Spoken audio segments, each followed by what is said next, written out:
गोलीय दर्पण के वक्रता केंद्र से गुजरती हुई या गुजरती हुई प्रतीत होने वाली किरण, क्या गोलीय दर्पण के वक्रता केंद्र से गुजरती हुई या गुजरती हुई प्रतीत होने वाली किरण दर्पण से परावर्तन के पश्चात पुनः उसी मार्ग पर लौट जाती है। हेलो स्टूडेंट्स, कैसे हैं आप सभी।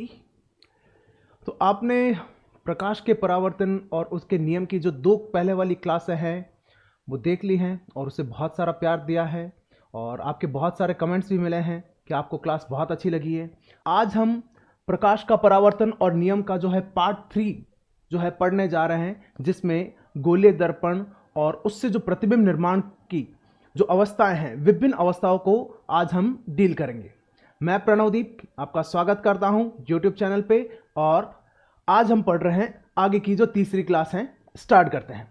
तीसरी क्लास स्टार्ट करने से पहले हम लोग चलते हैं पिछली क्लास पे, जहां पर हमने अपनी क्लास एक क्वेश्चन पे ड्रॉप की थी, है ना। इस एक क्वेश्चन पे हमने ड्रॉप की थी। आपके बहुत से कमेंट भी आए, बहुत से विद्यार्थियों ने सही जवाब भी दिया, कुछ विद्यार्थी थोड़ा सा कंफ्यूज हो रहे थे, उनका कंफ्यूजन भी अब क्लियर कर लेते हैं। देखिए, प्रश्न क्या था कि किसी बिंब या वस्तु को दर्पण से 2 मीटर की दूरी पर रखा जाता है, यानी अगर ये एक दर्पण है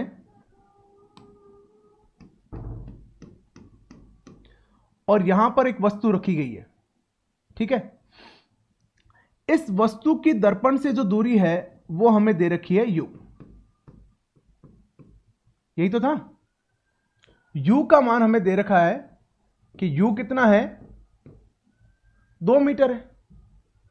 अब जो प्रतिबिंब बनेगा वो यहां बनेगा, है ना।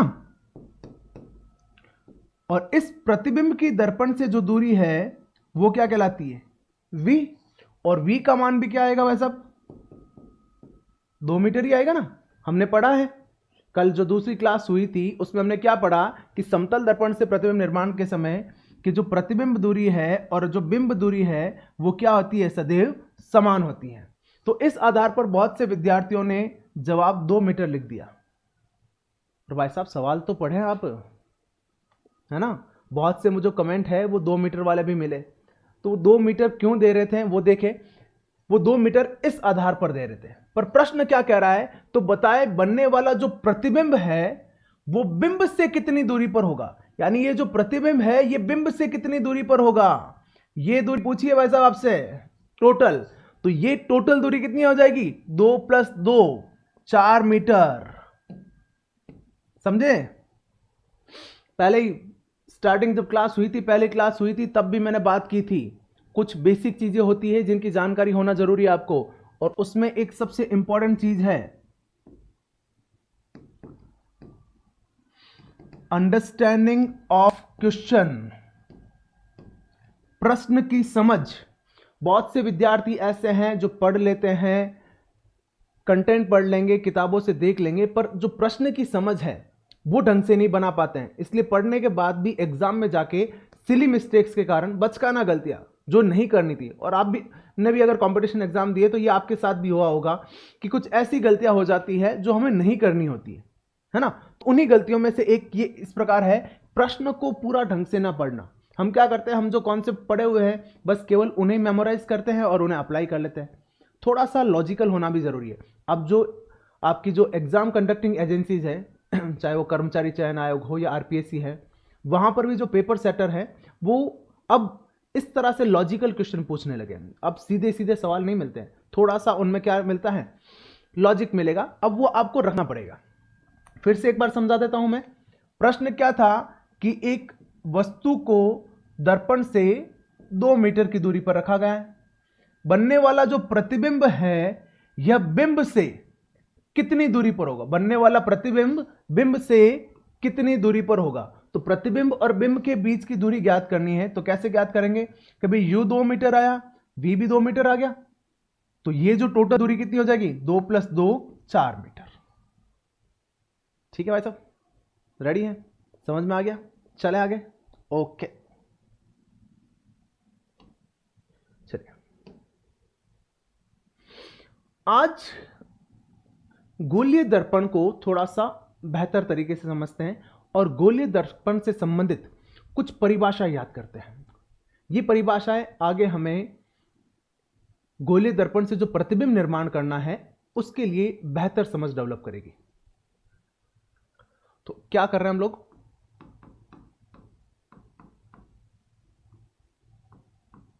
गोलीय दर्पण से संबंधित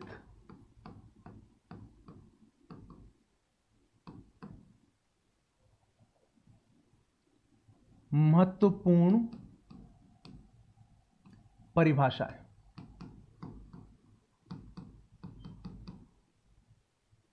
एक चीज और बता दूं, आप में से कुछ विद्यार्थियों के कमेंट आए थे कि सर नोट्स बनाने के लिए स्क्रीनशॉट लेने के लिए आप थोड़ा सा गैप दे दीजिएगा या साइड में हो जाइए या फिर थोड़ा सा बड़ा लिख लीजिए।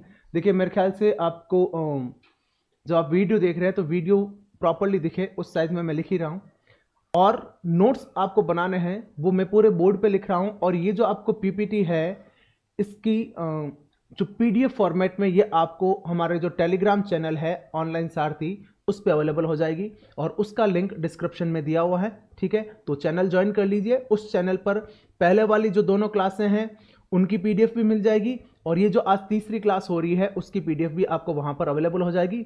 उस पीडीएफ को देख के आप अच्छे से अपने नोट्स बना लीजिए। चलिए कुछ महत्वपूर्ण परिभाषाओं में सबसे पहली परिभाषा लेते हैं। ठीक है, परिभाषाओं को लेते हैं। सबसे पहली परिभाषा हम क्या ले रहे हैं, वक्रता केंद्र। पहली परिभाषा क्या आ रही है सब, वक्रता केंद्र। समझते, देखो कोई भी जो परिभाषा बनाएंगे ना हम, परिभाषा ऐसे ही रफली नहीं बना लेंगे, आराम से बनाएंगे अच्छे से और समझ जनरेट करते हुए बनाएंगे कि वो कहना क्या चाह रहा है वो देखिए। और जब हम परिभाषा लेके चल रहे हैं अभी प्रारंभिक रूप से हम लोग अवतल दर्पण को लेके समझ लेते हैं, बाद में उत्तल दर्पण भी आ जाएगा। मैंने कोई भी एक दर्पण ले लिया, ओके। अब इस दर्पण का मुझे क्या बनाना है, हमें क्या ज्ञात करना है, वक्रता केंद्र। तो अब देखो, अब आप वापस कल की क्लास पे चलिए कि ये जो दर्पण बना था, ये दर्पण कैसे बना था हमारा, ये दर्पण कैसे बना था कि कांच का एक खोखला गोला था। ठीक है, उस खोखले गोले के एक पोर्शन को हमने क्या किया था, कट किया था। वो जो तस्तरी नुमा हिस्सा मिला था उसको हमने क्या किया, एक साइड से क्या किया था, रजत पॉलिश किया था। कांच का एक खोखला गोला लिया था, उस खोखले गोले को हमने क्या किया था, कट किया था। और उसे कट करने के बाद एक साइड में जब हमने रजत पॉलिश की तो रजत पॉलिश करने पर हमें क्या बन गया, दर्पण बन गया था। यानी मैं क्या कह सकता हूं कि ये जो आपका अवतल दर्पण है, इस अवतल दर्पण को किसी ना किसी गोले से काटा होगा, है ना। मैं मान लेता हूं ये गोला वो है भाई, अवतल दर्पण है, अवतल दर्पण को किसी ना किसी गोले से काटा होगा तभी तो बना है ना। पहले तो ये एक गोले हिस्सा निकाला होगा ना किसी पारदर्शी गोले से, फिर बाद में क्या हुआ, रजत पॉलिश हुई है। तो अवतल दर्पण को हम जिस गोले का कटा हुआ भाग मान सकते हैं, अज्यूम करना ना कि जिस गोले का कटा हुआ भाग मान सकते हैं, उस गोले का जो केंद्र होगा, इस गोले का केंद्र बनेगा कोई, तो भाई गोला है तो गोले का केंद्र भी तो बनेगा। उस गोले का जो केंद्र है वह केंद्र ही क्या कहलाता है, वक्रता केंद्र। परिभाषा लिख रहा हूं मैं, देखिए मैं अब अवतल दर्पण नहीं ले रहा हूं, गोलीय दर्पण ही टर्म ले रहा हूं जिसमें अवतल और उत्तल दोनों ही दर्पण सम्मिलित हो जाएंगे। गोलीय दर्पण को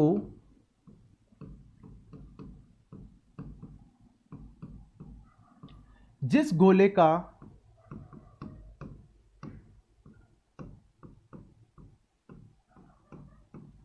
कटा हुआ भाग माना जा सकता है,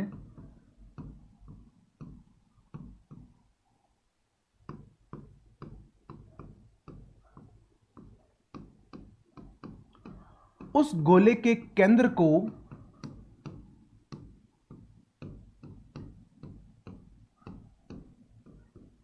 वक्रता केंद्र कहा जाता है।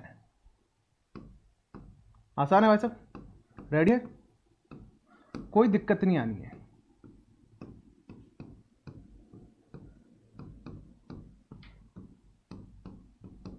ठीक है, दर्पण है, गोलीय दर्पण है अपना। गोलीय दर्पण को हम किसी ना किसी गोले का कटा हुआ भाग मान सकते हैं। तो दर्पण को जिस गोले का कटा हुआ भाग माना जा सकता है उस गोले के केंद्र को क्या कहते हैं? वक्रता केंद्र। इसे सी से प्रदर्शित किया जाता है, सेंटर के हिसाब से सी से प्रदर्शित किया जाता है। ओके, आसान है। दूसरी परिभाषा लेते हैं। वक्रता त्रिज्या।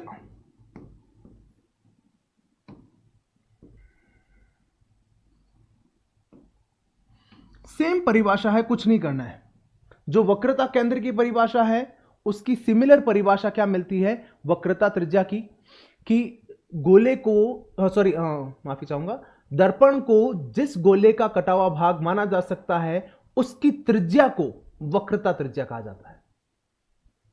भाई ये जो गोला है, इस गोले की कोई त्रिज्या बनेगी, इसकी जो त्रिज्या बन रही है ये त्रिज्या ही क्या है? वक्रता त्रिज्या। और इस गोले का जो केंद्र था वो केंद्र क्या हो गया? वक्रता केंद्र। बड़ा आसान है। गोले दर्पण को जिस गोले का कटा हुआ भाग माना जा सकता है उसके केंद्र को तो वक्रता केंद्र और उसकी त्रिज्या को वक्रता त्रिज्या, और इसे प्रदर्शित करेंगे हम आर से। लिख लेते हैं।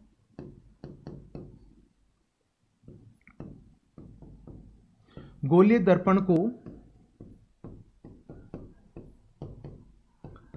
जिस गोले का कटा हुआ भाग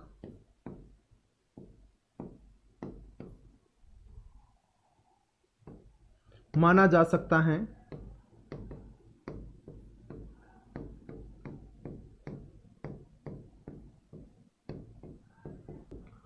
उसकी त्रिज्या यानी उस गोले की त्रिज्या है ना, उसकी त्रिज्या को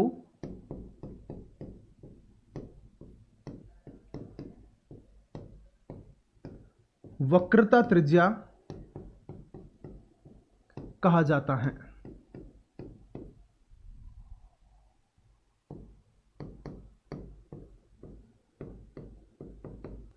इसे आर से प्रदर्शित, कैपिटल आर से प्रदर्शित करते हैं।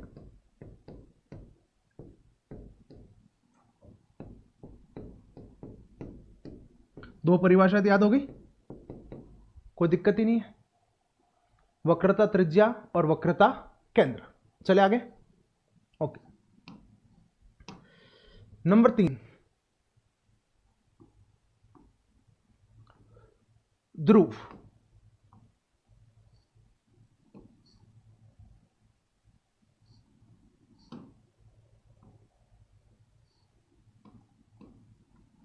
ध्रुव क्या होता है? देखें, कोई भी जो गोलीय दर्पण होता है उस गोलीय दर्पण में एक मध्य बिंदु बनता है, सेंटर पॉइंट। ठीक है, कोई भी गोलीय दर्पण है, उस गोलीय दर्पण का जो मध्य बिंदु या सेंटर पॉइंट होता है वो क्या कहलाता है? ध्रुव। और इसे किससे प्रदर्शित करते हैं? इसे O से या फिर P से भी। कुछ बुक्स में O भी लिखा हुआ है, कुछ में P भी लिखा हुआ है। हाँ, एक चीज मैं और करना चाहूंगा क्लियर, कि अपने किसी एक साथी मित्र ने जो पढ़ रहे थे उन्होंने कल एक कमेंट दिया था कि आप एनसीईआरटी बुक्स पढ़ लीजिए क्लास देखने के बजाय। तो मैं आपको ये बताना चाह रहा हूँ कि आपको यहाँ पे क्लास में जो कंटेंट मिल रहा है वो पूरा एनसीईआरटी बुक्स का ही है। आप बुक्स पढ़ेंगे, बुक्स पढ़ने में अगर आपको समझ में दिक्कत आ रही है, मैं आपको डिनाई नहीं करता हूँ, आप एनसीईआरटी बुक पढ़िए, बहुत बढ़िया कंटेंट है, बहुत अच्छा कंटेंट है। ठीक है, एनसीईआरटी में से पढ़ लीजिए। और मैं तो ये कहूंगा एक बार क्लास पढ़ने के बाद फिर बाद में आप एनसीईआरटी पढ़िए और बेहतर समझ आएगी। और ड्रॉप नहीं करना है, पढ़िए, बहुत अच्छी बात है। एनसीईआरटी बुक्स भी समझ लीजिए, पर एनसीईआरटी में थोड़ी सी दिक्कत क्या होती है कि जब आप पहली बार पढ़ते हैं तब एक अंडरस्टैंडिंग क्रिएट कर पाने में थोड़ी सी दिक्कत आएगी। तो ये क्लासेस आपके लिए मार्गदर्शक का कार्य करेगी। और वैसे मैं प्रयास कर रहा हूं कि एनसीईआरटी का जो पूरा सार है, पूरा जो कंटेंट है, वो आपको यहाँ पे अवेलेबल करवा पाऊँ कि हाँ उसके बाद आपको कुछ पढ़ना ना पड़े। लेकिन फिर मैं कहूँगा कि आप एक हैबिट बनाइए कि आप जो है ऑथेंटिक बुक्स जो आरबीएससी की बुक है, राजस्थान गवर्नमेंट की बुक है, या फिर एनसीईआरटी के जो बुक्स है वो पढ़िए। और मुझे कमेंट में ज़रूर ये भी बताइएगा कि जो कंटेंट हम पढ़ रहे हैं उसमें से क्या कुछ कंटेंट मिस कर रहा हूँ क्या मैं। मेरा पूरा प्रयास है कि एनसीईआरटी में जितना है वो उतना आपको मिल जाएगा, ठीक है। तो उसके लिए आप निश्चिंत रह सकते हैं। मेरे सभी भाइयों बहनों को ध्यान रखना जरूरी है। तो अगर कोई कमेंट करता है किसी भी तरह की, अगर दिक्कत करता है कि भाई हाँ आपको परेशानी है, तो मेरा उत्तरदायित्व है कि मैं उसके लिए आपको जवाब दूं और वो आपकी जो अगर समस्या है उसे दूर करने का प्रयास करूं मैं। चलिए, ध्रुव। ध्रुव क्या होगा? गोलीय दर्पण का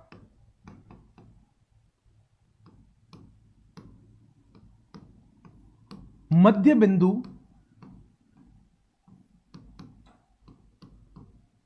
गोलीय दर्पण का मध्य बिंदु ध्रुव कहलाता है।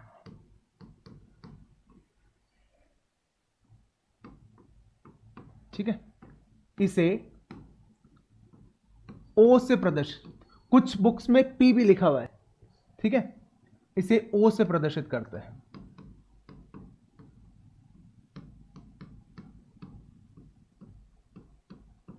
राजस्थान बोर्ड की, एनसीईआरटी की, सब अलग अलग बुक्स है, कुछ जगह थोड़ा सा डिफरेंट भी दिया हुआ है। चलिए आगे।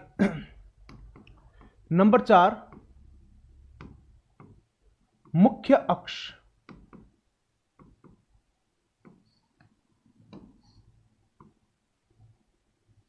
मुख्य अक्ष देखिए, मुख्य अक्ष क्या है कि ये जो आपका दर्पण था, गोलीय दर्पण, इसमें ये हमने यहां पे क्या बना लिया, ध्रुव बना दिया, और एक इसका था वक्रता केंद्र। ठीक है, तो किसी भी गोलीय दर्पण में वक्रता केंद्र और मुख्य अक्ष को मिलाने वाली काल्पनिक रेखा जो है वो क्या कहलाएगी? मुख्य अक्ष कहलाएगी।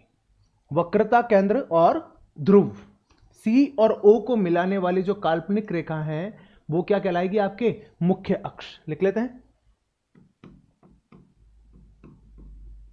किसी गोलीय दर्पण में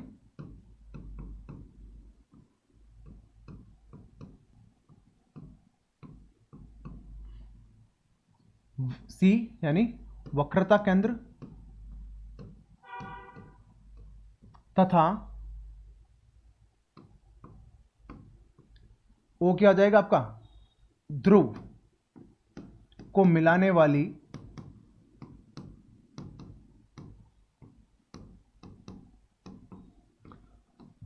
काल्पनिक रेखा, ये एक टर्म लिखना है ना, काल्पनिक रेखा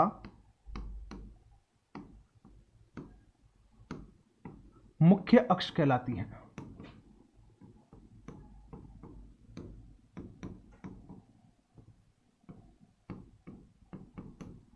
ओके, तो मुख्य अक्ष की परिभाषा क्या हो जाएगी? सी और ओ को मिलाने वाली जो काल्पनिक रेखा है वो काल्पनिक रेखा आपको क्या मिल जाएगी? मुख्य अक्ष। That's it. अब लेते हैं नंबर 5। नंबर 5 क्या हो जाएगी आपके? फोकस दूरी।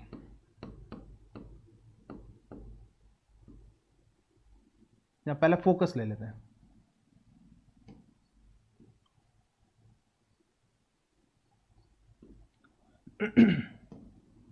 फोकस क्या होता है देखें, फोकस ये होता है कि जब कोई प्रकाश किरण मुख्य अक्ष के समांतर यहां पर क्या है? दर्पण पर आए। क्या हो? प्रकाश किरण क्या हो? मुख्य अक्ष के समांतर यानी पैरेलल जो है वो क्या हो? दर्पण पर आपतित हो। तो उस समय क्या होता है? ये किरणें यहां से टकराकर या परावर्तित होकर मुख्य अक्ष पर स्थित जिस बिंदु से होकर गुजरती है उसे हम क्या कहते हैं? फोकस कहते हैं। एक बार देखिए, थोड़ा अच्छे से समझ बनाते हैं हम लोग।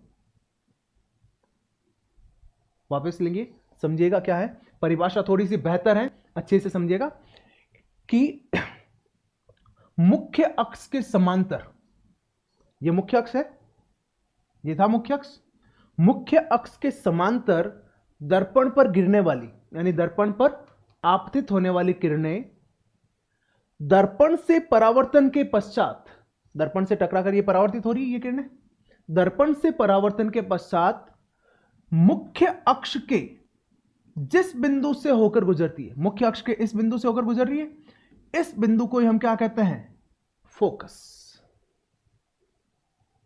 लिखता हूं एक बार, फिर बाद में वापस थोड़ा और अच्छे से समझेंगे। परिभाषा देखिएगा, लिख ही रहा हूं, साथ ही साथ एक बार फिर से समझने का प्रयास करना। मुख्य अक्ष के समांतर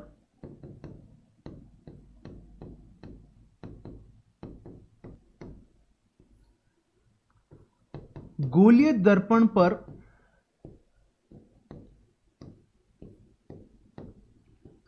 आपतित किरण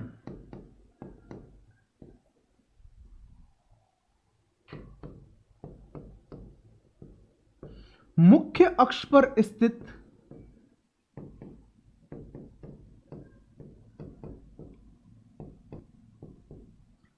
जिस बिंदु से होकर गुजरती हैं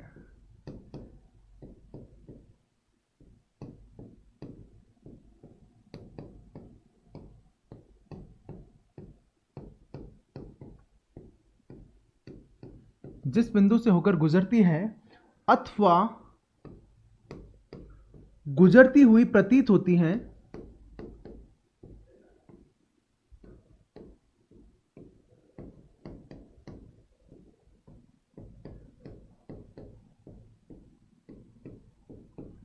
उसे फोकस कहा जाता है।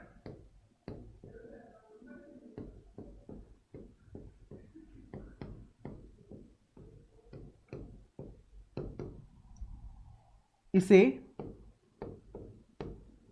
कैपिटल एफ से प्रदर्शित करते हैं।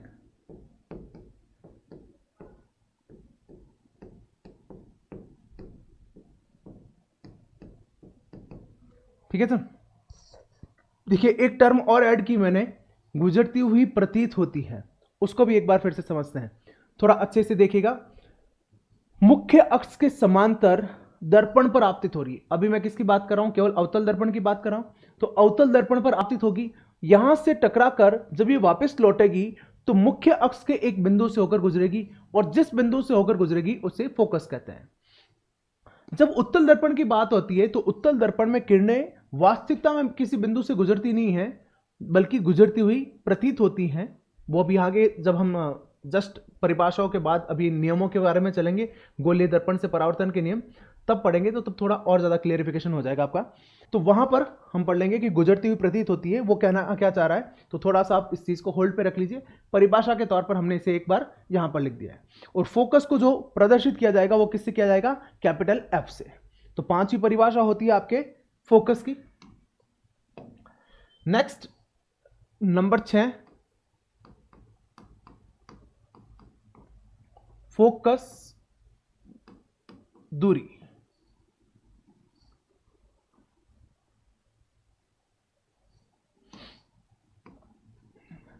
देखिए अभी हमने एक डायग्राम बनाया, वापस ले लेते हैं उसको।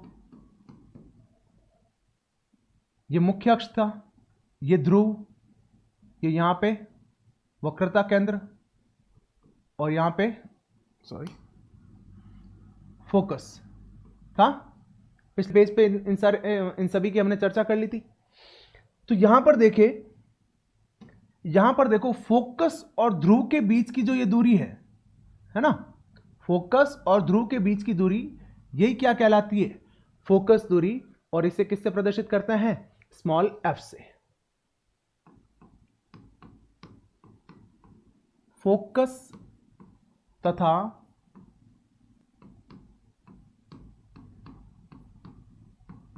ध्रुव के बीच की दूरी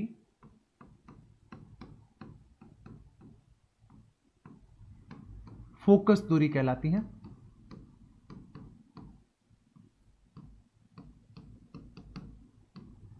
इसे स्मॉल एफ से प्रदर्शित करते हैं।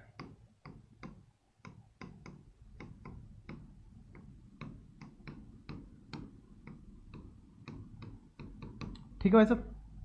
तो फोकस दूरी क्या हो जाएगी, फोकस और ध्रुव के बीच की दूरी। यहां पर एक बढ़िया सवाल बनता है, बहुत से कंपटीशन एग्जाम में पूछा गया है, फोकस दूरी और वक्रता त्रिज्या के बीच संबंध। क्या पूछते हैं सवाल, सवाल पूछा जाता है फोकस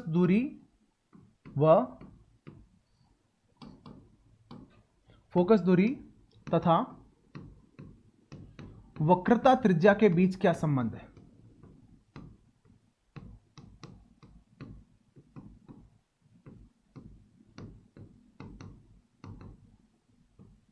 तो पहले तो देखो वक्रता त्रिज्या क्या थी, वक्रता त्रिज्या ये थी पूरी आपके, यहां से लेकर यहां तक, कैपिटल आर, यही तो थी वक्रता केंद्र से ध्रुव की दूरी, यही तो है ना, यही तो हमने पढ़ा था ना कि गोलीय दर्पण को जिस गोले का कटा हुआ भाग माना जा सकता है उसकी त्रिज्या, त्रिज्या क्या होती है भाई साहब, केंद्र से लेकर परिधि तक की दूरी, वही तो त्रिज्या है।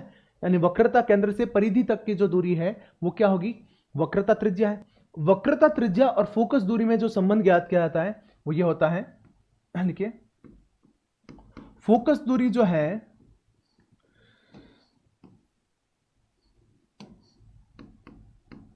वो वक्रता त्रिज्या की आधी होती है। फोकस दूरी बराबर वक्रता त्रिज्या बटा 2, small f is equals to r by 2। ये काफी एग्जाम में सवाल पूछा गया है, ये काफी एग्जाम में सवाल पूछा भी गया है, फोकस दूरी और वक्रता त्रिज्या के बीच का संबंध, और कई बार न्यूमेरिकल भी क्वेश्चन भी आ सकते हैं, और ये आगे हमें जरूरत भी पड़ेगी, आगे कुछ सवाल भी करेंगे, गणितीय सवाल भी करेंगे, वहां पर हमें इसकी आवश्यकता भी पड़ेगी। चलिए लास्ट नंबर 7,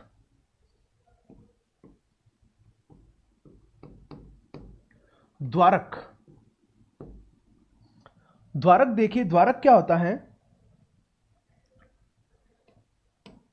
ये जो हमने दर्पण बनाया है, इस दर्पण की अगर यहां पर देखूं तो यहां पर क्या होगा, एक व्यास बनेगा ऐसा, सॉरी एक वृत्त बनेगा भाई। देखो एक कटोरी नुमा संरचना थी तो एक बाहर यहां पर तो एक बनेगा ना, एक तरह से ये दर्पण कैसा होगा, एक अर्धगोले जैसी संरचनाएं होती है, ठीक है। तो इसका जो व्यास है, ये व्यास क्या कहलाता है, द्वारक कहलाता है। इसका व्यास क्या कहलाएगा, द्वारक।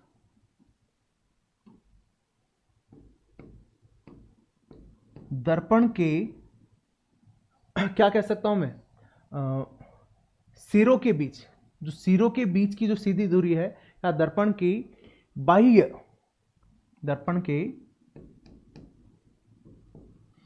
बाह्य वृत्त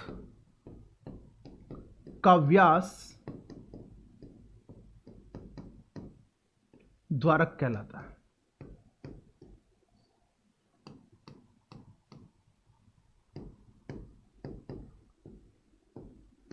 ठीक है, तो यहां पर ये जो वृत्त बन रहा है दर्पण के, जो एक अपन प्लेट ले सकते हैं, चीनी की प्लेट देख लो, चीनी की प्लेट की जो बाहर की जो कोर होगी, तो बाहर की कोर भी क्या है, एक क्या होगा, वो वृत्त ही होगा। उस वृत्त का जो व्यास होगा वो व्यास ही क्या कहलाएगा, आपके द्वारक कहलाएगा। ठीक है, तो भाई साहब अपने पास 7 परिभाषा होगी, 7 परिभाषा एक बार फिर से रिकॉल कर लेते हैं, फिर आगे चलते हैं।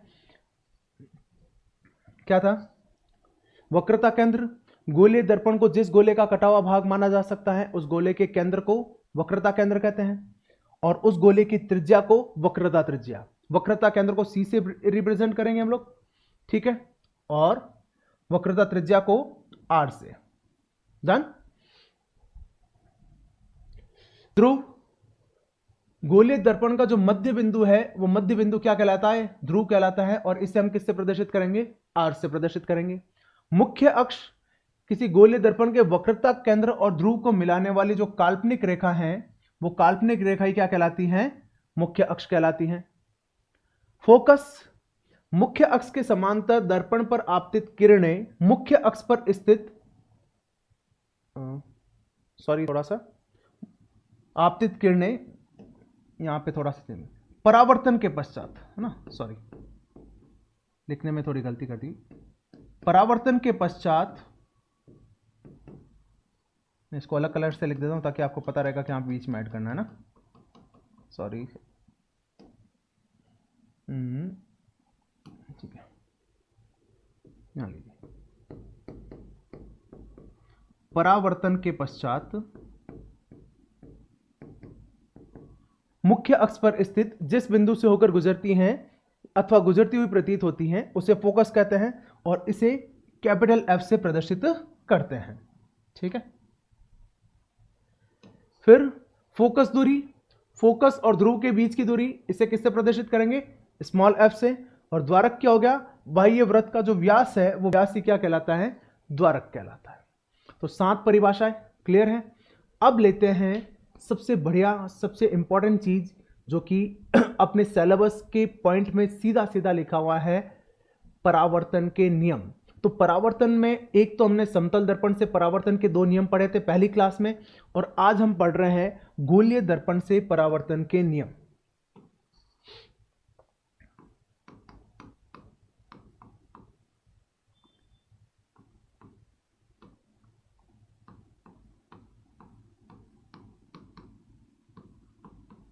ये तो बहुत अच्छे से समझना है हमें गोलीय दर्पण से परावर्तन के नियम।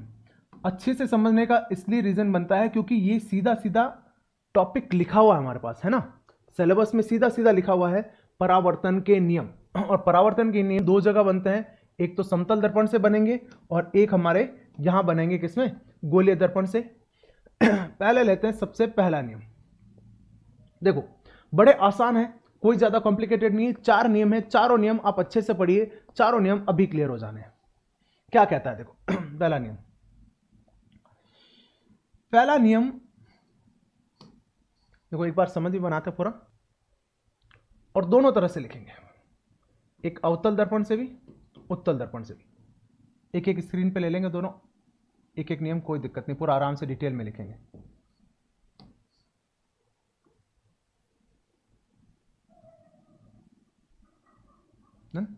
ये अवतल दर्पण हो गया, उत्तल दर्पण हो गया, दोनों दर्पणों को साथ में लेते हुए हम नियम समझेंगे। पहला नियम क्या कहता है, और नियम बनाने से पहले मैं क्या करता हूं, ये अपना क्या हो गया? ध्रुव। ये क्या हो गया? फोकस। ये क्या हो गया? वक्रता केंद्र, है ना। इसमें ध्रुव ये है, फोकस और वक्रता केंद्र किधर बनता है? हमेशा गोलाई की तरफ बनते हैं भाई, केंद्र तो गोले की तरफ ही बनेगा भाई, गोलाई उधर बन रही है और ये यहां पे फोकस हो गया। अच्छे से समझना, कोई दिक्कत नहीं, आराम से धीरे धीरे लेके चलेंगे, चीजें सारी क्लियर करेंगे।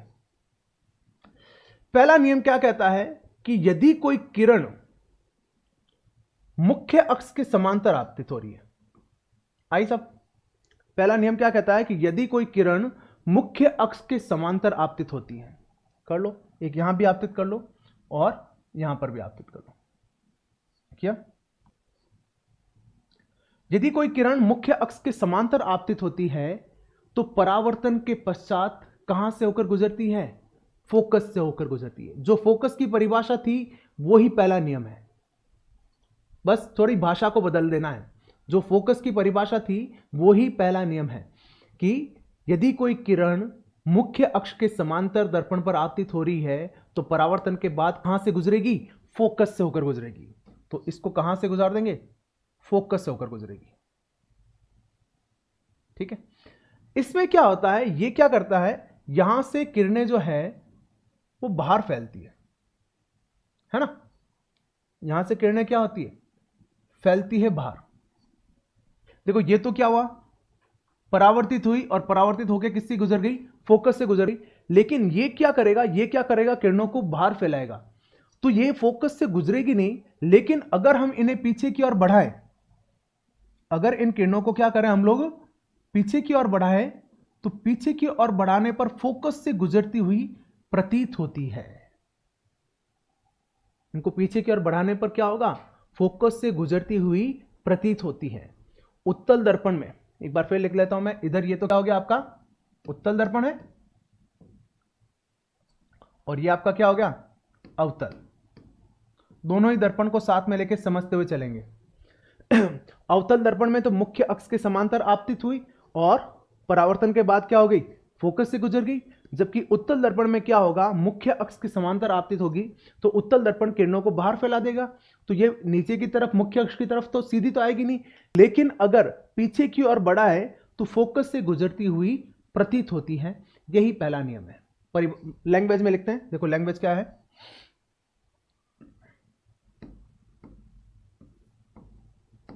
मुख्य अक्ष के समांतर या समानांतर दर्पण पर आपतित होने वाली किरण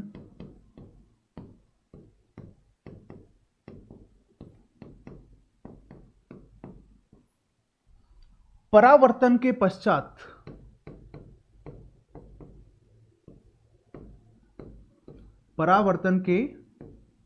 पश्चात फोकस से होकर गुजरती है।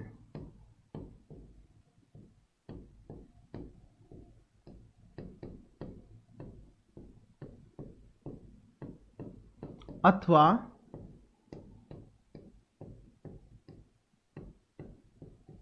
गुजरती हुई प्रतीत होती हैं।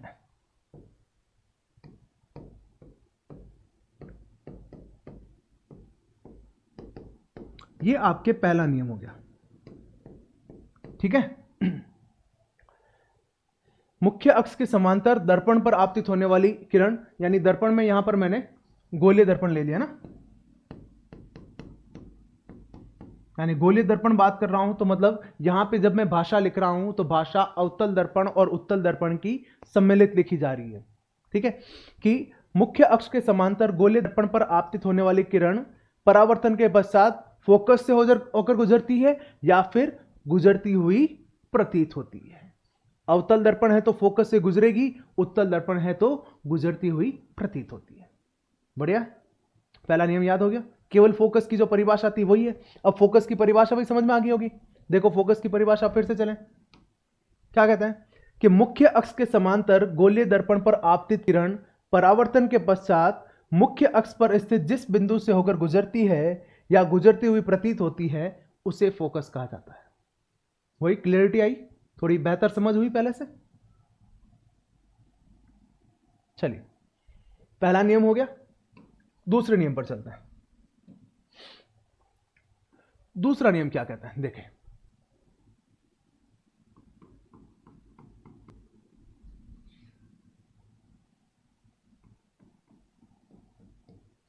वही अवतल दर्पण उत्तल दर्पण दोनों को सम्मिलित रूप से समझेंगे हम। दूसरा नियम कहता है यदि कोई किरण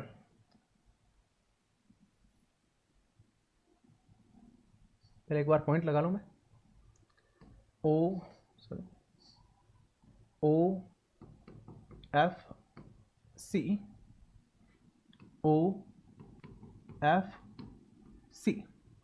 यानी अभी जो हमने पहला नियम पढ़ा उस पहले नियम का जो उल्टा है वो ही क्या है, आपका दूसरा नियम है। पहला नियम था कि सब मुख्य अक्ष के समांतर आ रही है तो कहां से गुजरी, फोकस से गुजरी।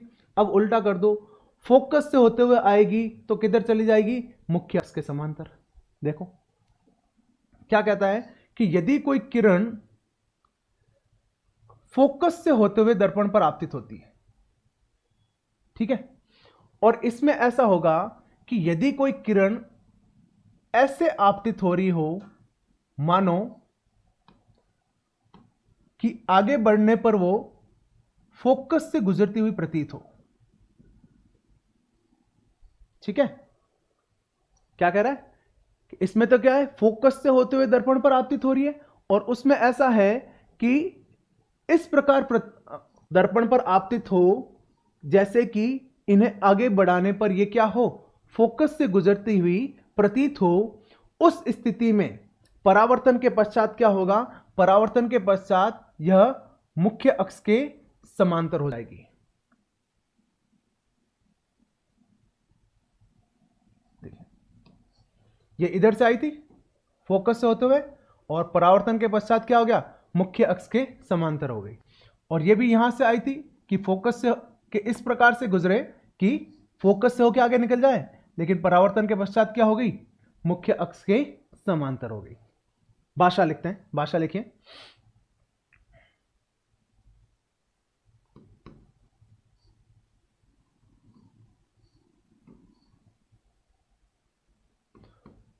फोकस से होते हुए, फोकस से होते हुए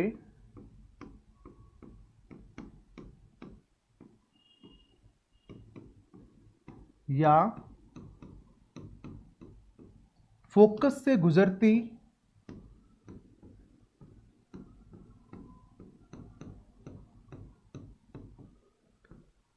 प्रतीत होने वाली किरण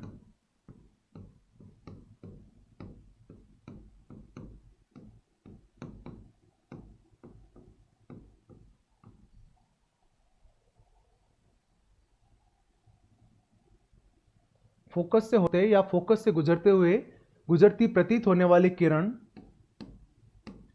दर्पण से परावर्तन के पश्चात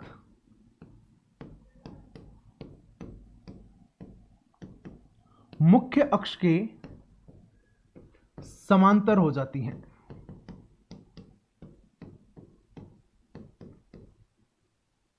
समानांतर हो जाती हैं।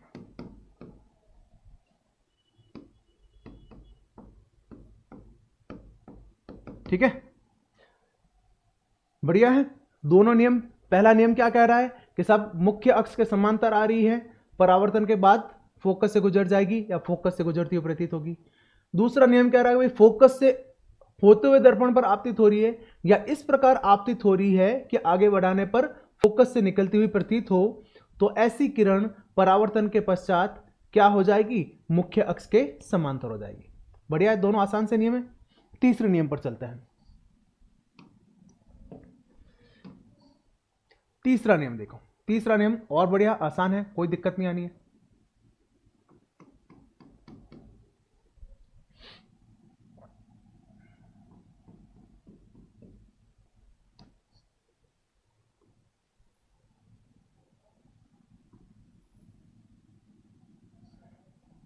बेसिक डायग्राम ले ही ले अपना, ये O, ये F, ये C, ये O, ये F और ये C। ठीक है, अब क्या कह रहा है कि यदि प्रकाश की कोई किरण वक्रता केंद्र से होते हुए दर्पण पर आपतित हो, कैसे, C से होते हुए, पहले F से गुजारी, अब C से गुजारना है कि अगर C से होते हुए कोई प्रकाश किरण यहां पे क्या हो रही है, इस पर आपतित हो रही है,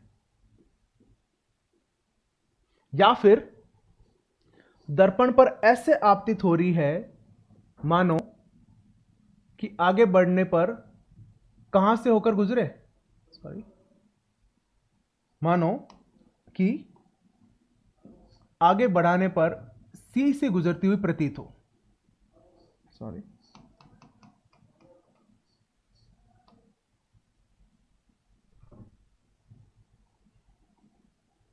ठीक है, यानी ये इस प्रकार से दर्पण पर आपतित हुई है कि आगे बढ़ने पर कहां से गुजरती हुई प्रतीत हो, वक्रता केंद्र से। भाई देखो, अवतल दर्पण में तो वास्तविकता में गुजरेगी और उत्तल दर्पण में गुजरती हुई प्रतीत होती है। ये दो टर्म आपको साथ में रखनी पड़ेगी।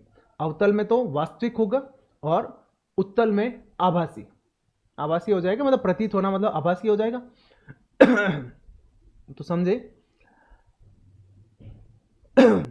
गोलीय दर्पण के वक्रता केंद्र से गुजरती हुई या गुजरती हुई प्रतीत होने वाली किरण, क्या, गोलीय दर्पण के वक्रता केंद्र से गुजरती हुई या गुजरती हुई प्रतीत होने वाली किरण दर्पण से परावर्तन के पश्चात पुनः उसी मार्ग पर लौट जाती है। यानी अब जो यहां से आ रही थी ये पहले, अब ये वापस यहां से टकराकर वापस इधर ही लौट जाएगी। सी से आई थी वापस सी की ओर लौट जाएगी, ये इधर आ रही थी, अब ये टकराकर वापस उसी दिशा में लौट जाएगी। बढ़िया है ना, लिखे,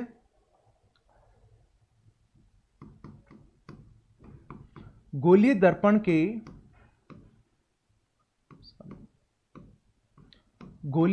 के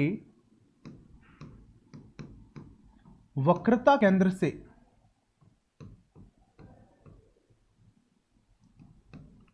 गुजरती हुई, वक्रता केंद्र से गुजर रही है या गुजरती हुई प्रतीत होने वाली किरण,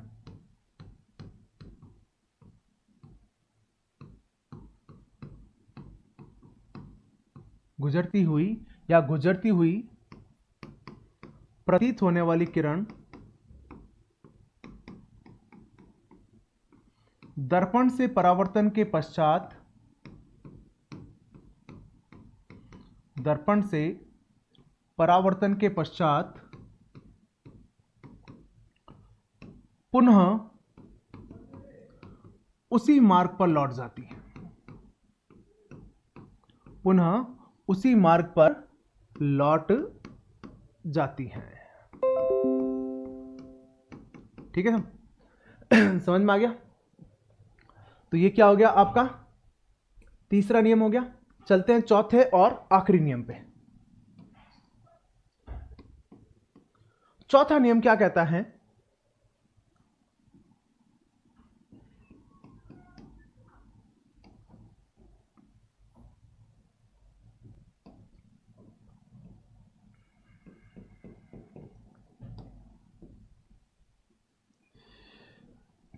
चौथा नियम कहता है कि ये जो आपका ध्रुव है वो इस ध्रुव पर कोई भी प्रकाश किरण जितने डिग्री कोण पर आपतित हो रही है, जितने डिग्री कोण यानी ये मुख्य अक्ष के साथ जो कोण है इसका, है ना, जिसको हम कह सकते हैं एंगल आई, यहां पर कि जितने डिग्री कोण पर आपतित होती है उतने ही डिग्री कोण पर वापस परावर्तित हो जाएगी। यहां पे ये जो एंगल आर भी बनेगा ये क्या हो जाएगा, एंगल आई जो है वो एंगल आर के बराबर हो जाएगा। कि कोई प्रकाश किरण दर्पण के ध्रुव पर जितने डिग्री कोण पर आपतित होती है उतने ही डिग्री कोण पर परावर्तित हो जाती है। और यहां पर भी ये नियम सेम इसी भाषा में रहता है, यहां पर कोई भाषा बदलती नहीं है। एक यही चौथा नियम है जहां पर अवतल और उत्तल दोनों दर्पण के लिए जो भाषा है वो समान रहती है। देखिए लिखते हैं क्या है, कोई प्रकाश किरण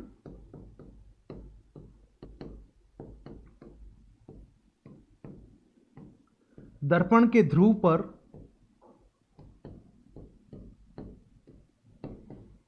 जितने डिग्री कोण पर आपतित होती हैं उतने ही डिग्री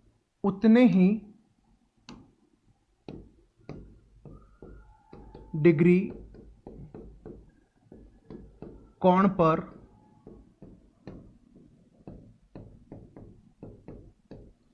परावर्तित हो जाती है।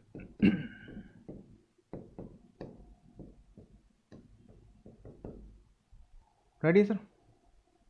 चार नियम सरलतम भाषा में बहुत इजी लैंग्वेज में आप तक पहुंच गए और ये हमारे सिलेबस के मुख्य बिंदु में से हैं। परावर्तन और परावर्तन के नियम, है ना, प्रकाश का परावर्तन और नियम। तो समतल दर्पण से परावर्तन के नियम हमने पढ़ लिए, गोलीय दर्पण से परावर्तन के नियम हमने पढ़ लिए। अब प्रश्न चाहे कैसा भी हो हम कर लेंगे। परावर्तन के नियम का जो इम्प्लीमेंटेशन होता है वो आता है दर्पण से जो प्रतिबिंब निर्माण बनते हैं, अवतल दर्पण और उत्तल दर्पण से प्रतिबिंब निर्माण, जिसमें अगर आपने एनसीईआरटी बुक्स देखी होगी तो उसमें देखा होगा डायग्राम बने हुए हैं अलग अलग तरह के, और वहां से भी अच्छे सवाल बनते हैं। वो हम आगे की क्लास में डील करेंगे। आज की क्लास में हमने गोलीय दर्पण से संबंधित 6-7 मुख्य परिभाषाएं और 4 इंपॉर्टेंट जो गोलीय दर्पण से परावर्तन के नियम हैं वो पढ़ लिए। एक बार चारों नियम फिर से देख लेते हैं। पहला नियम क्या कहता है? कोई किरण मुख्य अक्ष के समांतर आ रही है, परावर्तन के पश्चात कहां से गुजरेगी? फोकस से, या फिर फोकस से गुजरती हुई प्रतीत होती है। दूसरा नियम कहता है कि यदि फोकस से गुजरते हुए दर्पण पर कोई किरण आपतित हो रही है या फिर इस प्रकार आपतित हो रही है कि आगे बढ़ाने पर फोकस से होकर गुजरे, तो वह किरण परावर्तन के पश्चात क्या हो जाएगी, मुख्य अक्ष के समांतर हो जाएगी। तीसरा नियम कहता है कि यदि वक्रता केंद्र से होते हुए कोई किरण आपतित हो रही है तो परावर्तन के पश्चात वापस उसी मार्ग पर लौट जाएगी। और चौथा नियम कहता है कि कोई किरण दर्पण के ध्रुव पर जितने डिग्री कोण पर आपतित होती है उतने ही डिग्री कोण पर परावर्तित हो जाती है। होपफुली आपको क्लियर हो गया होगा कॉन्सेप्ट, बहुत अच्छे से समझ में आ गया होगा। आराम से, अभी हमारे पास पर्याप्त समय है। बहुत से विद्यार्थी हैं थोड़ी अभी जल्दबाजी कर रहे हैं कि सर सारी क्लासें एक साथ डाल दो, दिन में 2-4 क्लासें डालो। देखो हमें आपके ऐप के लिए भी वर्क यूट्यूब पर हम लोग आपको फ्रीली कंटेंट अवेलेबल करवा ही रहे हैं, पर साथ ही साथ बहुत से विद्यार्थी हमारे साथ ऐप पर भी जुड़े हुए हैं। ऐप पर भी हमें क्लासें अपलोड करनी होती है। होपफुली वो आप अच्छे से समझ पाएंगे। और मुझे 2 सब्जेक्ट डील करने पड़ते हैं। आपने मेरी रीजनिंग की क्लासेस भी देखी होगी, रीजनिंग के PYQs जो है अपलोड किए हुए हैं। साथ ही अभी भी 1-2 क्लासें और हैं रीजनिंग के रिगार्डिंग, वो भी आपको जल्द ही मिल जाएगी PYQs की। और साइंस के लिए जो आपकी डिमांड हो रही थी कि एक MCQ सीरीज लेके आए, तो मैं आपको बता रहा हूँ MCQ सीरीज हम लोग एक बार थ्योरी पढ़ने के बाद फिर करेंगे। हो जाएगा, मिलेगा आपको सब। प्रयास रहेगा हमारा कि आप तक सारा कंटेंट जितना हो सके उतना दे पाए। एक बार आप थोड़ा फेथ जनरेट कीजिए हमारे पर। हम लोग हमारी पूरी टीम जो है वो आपके उज्जवल भविष्य के लिए एक बेहतर कार्य करने के लिए तत्पर हैं। तब तक पढ़ते रहिए, मुस्कुराते रहिए। चलिए मिलते हैं अगली क्लास में।